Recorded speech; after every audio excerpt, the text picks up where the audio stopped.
মা দুর্গা ঋতুমতির সময় যদি তাকে পূজা করি, তাকে আমরা পবিত্র বলে এক্সপেক্ট করি, তাহলে নারীদের ঋতুমতির সময় তাকে দেবী রূপে মানতে হবে। কারণ ওই সময় নারীরা দেবী রূপে আসে, পবিত্র বলে মানতে হবে এবং তাদের সম্মান করতে হবে। যখন কোনো কন্যা সন্তানের পিরিয়ডস হয়, তাকে কংগ্রাচুলেশন জানাবে, তাকে অভিনন্দন জানাবে, কারণ তার প্রথম নারী রূপে জন্ম, তার মাতৃরূপে আসলো, সে নতুন মাতৃরূপে তার সৃষ্টি হলো, তার নতুন জন্ম হলো, নারীত্বের জন্ম হলো, তার মাতৃরূপের জন্ম হলো। এবং এই জিনিসটা মানুষ সভ্যতার সৃষ্টি করে, যেটা মানুষ জাতির সৃষ্টি করে, সন্তানের জন্ম দেয়, এটাকে কংগ্রাচুলেশন জানাবে এবং প্রার্থনা করবে, ঈশ্বরকে ধন্যবাদ জানাবে। এটা ঈশ্বরের মহিমা, এটা ঈশ্বরের লীলা, এটা ঈশ্বরের বরদান, এটাকে সম্মান করবে, অভিনন্দন জানাবে। কেননা তামিলনাড়ুতে কিন্তু যখন কোনো নারীদের পিরিয়ডস হয়, দক্ষিণ ভারতে, এমনকি আসামেও, দক্ষিণ ভারত, আসাম, তামিলনাড়ু, কেরালাতে যখন কোনো কন্যা সন্তানের পিরিয়ডস হয়, তারা কিন্তু সেটাকে ঈশ্বরের বরদান রূপে সম্মান করে এবং রজস্বলা নারীকে পবিত্র রূপে, দেবী রূপে পূজা করে, সম্মান করে। এবং তারা জানে যে শরীর খারাপ এই ঋতুমতী রজস্বলা মানুষ সভ্যতার সৃষ্টি, প্রত্যেকটা মানুষ জাতিকে জন্ম দেয়, সন্তানের জন্ম দেয়, প্রকৃতির জগৎ সংসারের সৃষ্টি, আর এটা পবিত্র বলে এরা মানে।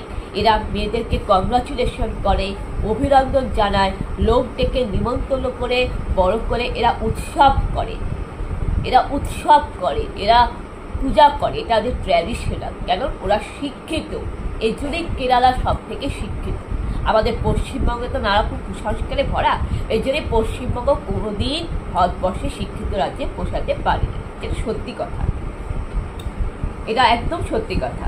কারণ ঋতুমতী হলো নেচারের, প্রকৃতির অংশ, এটা প্রাকৃতিক, নেচার প্রকৃতির দ্বারাই ঋতুমতী হয়। আর নারী হলো নেচার প্রকৃতির, আর প্রকৃতির নেচারকে নারী রূপেই সম্মান করা হয়। আর ঋতুমতী রজস্বলার দ্বারা গর্ভবতী নারীর পেটে সে ঋতুমতীর যে জরায়ুতে ডিম্বাণু শিশু ভ্রূণ আকার ধারণ করে। মানুষ শিশু রূপেই জন্ম হয় রজস্বলার দ্বারা, ওই পিরিয়ডস রোগের দ্বারা মানুষ জাতির সৃষ্টি হয়। জন্মিতে যে চাষবাস হয়, মা বসুন্ধরা সে জমিতে চাষবাস করে, সেটাও পর্যন্ত সেই রজস্বলার দ্বারাই চাষবাস হয়। এবং মা বসুন্ধরা ফসল, শস্য ইত্যাদি সৃষ্টি করে। জগৎ সংসারের সব কিছুই ঋতুমতী এবং রজস্বলার দ্বারাই তৈরি হয়। সুতরাং কুসংস্কার, ভণ্ডামি বন্ধ করুন। ঋতুমতী রজস্বলা নারীকে পবিত্র বলে মানুন এবং ঋতুমতী রজস্বলা নারীকে কংগ্রাচুলেশন জানান, অভিনন্দন জানান, তাকে দেবী রূপে সম্মান করুন, পূজা করুন, তাকে পবিত্র বলে মানুন। যেভাবে অম্বাবুজিতে দেবী কামাখ্যা মায়ের ঋতুমতী হয়। আপনি একটা মাটির মূর্তিকে, যেটা মানুষের হাতে গড়া মূর্তি, যেটা মানুষের হাতে গড়া মাটির মূর্তি, তাকে আমরা কামাখ্যা মা, দুর্গা মা রূপে আমরা পূজা করি, সম্মান করি। এবং অম্বাবুচিতে শরীর খারাপ হলে মেয়েদের সেই অম্বাবুচিতে কামাখ্যা মায়ের সেই মাটির মূর্তির তৈরি কামাখ্যা মায়ের যদি ঋতুমতী হয়, তাকে আমরা পূজা করি, সম্মান করি। তাহলে জীবন্ত জলজান্ত দেবী, যাকে ভারতীয় হিন্দু শাস্ত্রে, ভারতীয় কালচারে নারীদের দেবী রূপে সম্মান করা হয়, সেই নারী রূপের দেবী, জীবন্ত নারী যখন ঋতুমতী হয়, তাকে কেন দেবী রূপে সম্মান করা হয়? কেন তাকে পবিত্র বলে মানা হবে না? অবশ্যই অবশ্যই সে নারী পবিত্র, শুচি।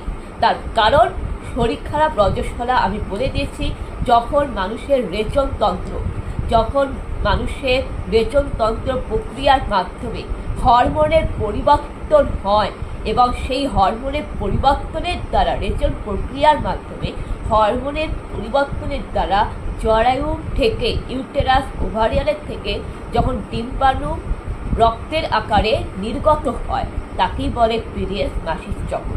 আর যে রক্তটা নির্গত হয়, সেটা মানুষের দেহে থাকা লোহিত রক্তকণিকা। এটাই হচ্ছে সঠিক নিয়ম। আর যখন কোনো নারী গর্ভবতী হয়, এই রজস্বলা, এই পিরিয়ডসের মাধ্যমে ডিম্বাণুটা, যে ডিম্বাণুটা মাসিক চক্রের আকারে, রজস্বলার আকারে দেহ থেকে নির্গত হচ্ছে, যখন কোনো নারী মা হয়, গর্ভবতী হয়, তখন সেই রজস্বলার দ্বারাই বীরবানুটা ভ্রূণ সন্তান সৃষ্টি করে, ভ্রূণ সৃষ্টি করে। আর এটা হচ্ছে মানব সভ্যতার সৃষ্টি, মানব জাতির সৃষ্টি, মানুষের জন্ম দেয় প্রকৃতির রূপ বসুন্ধরা। যেরকম অম্বাবুচিতে মা বসুন্ধরা ঋতুমতী হয়, দেবী কামাখ্যাকে একটা মাটির মূর্তিকে আমরা সম্মান করি, রেসপেক্ট করি, জলজাত মূর্তিকে কেন সম্মান করবে না? অবশ্যই করবে, অবশ্যই করবে। আমাদের বায়োলজি সায়েন্স বিজ্ঞান পড়ুন, ডাক্তাররা কি বলে সেটা পড়ুন, ডাক্তারি সম্পর্কে জানার চেষ্টা করুন, সাধারণ জ্ঞান পড়াশোনা করুন, বই পড়ুন, ধর্মশাস্ত্র পড়ুন, বৈদিক শাস্ত্র পড়ুন, বসুন্ধরা সম্পর্কে পড়ুন, পরিবেশ পরিচয় পড়ুন। আর দয়া করে সাউথ ইন্ডিয়ান, দক্ষিণ ভারত, ওরা কতটা এগিয়ে আছে। ওরা নারীদের পিরিয়ডস হলে লোকজন ডেকে উৎসব করে, সম্মান করে, কংগ্রাচুলেশন করে, অভিনন্দন জানায়, কেন এটা মানুষের নারীত্বের নারী রূপের জন্ম হয়েছে, এটা নতুন রূপের সৃষ্টি হয়েছে। তাই কেরালার মতন শিক্ষিত হয়, কারণ আমরা পশ্চিমবঙ্গের মানুষ সকলে ঘাস খেয়ে পড়াশোনা করি, পড়াশোনা করলে হয় না, তাহলে মাথায় সাধারণ জ্ঞান ঢুকাতে হয়।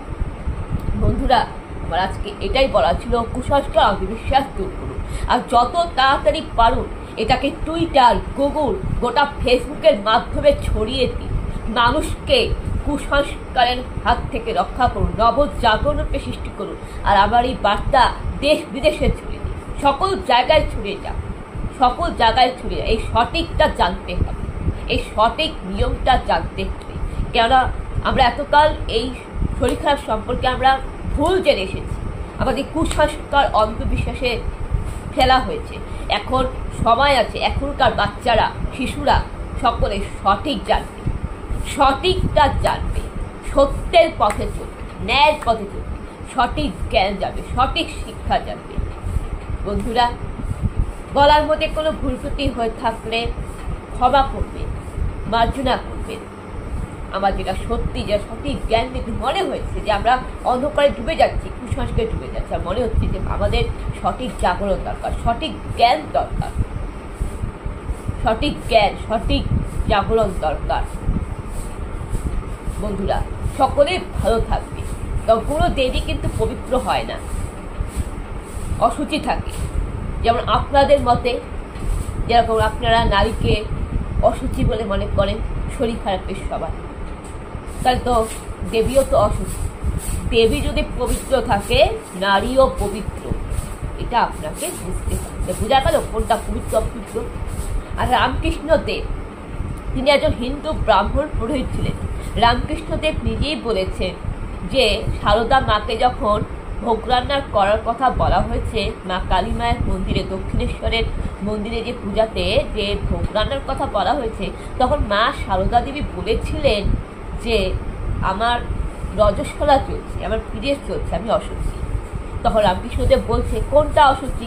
তোমার দেহের হাড়, তোমার দেহের চামড়া, না তোমার দেহের যে রক্তটা, লোহিত রক্ত কণিকা যে নির্গত হচ্ছে সেটা? সারদা মা চুপ করে গেলেন, কিছু বলতে পারলেন না। তখন রামকৃষ্ণদেব বললেন, মানুষের মনটা হচ্ছে অসুচি করে।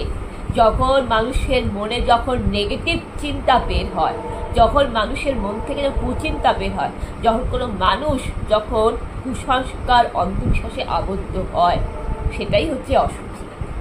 বন্ধুরা, সকলে ভালো থাকবেন, সুস্থ থাকবেন। বন্ধুরা, সকলকে অসংখ্য ধন্যবাদ। ভালো থাকুন। জয় যিশু, জয় যিশু।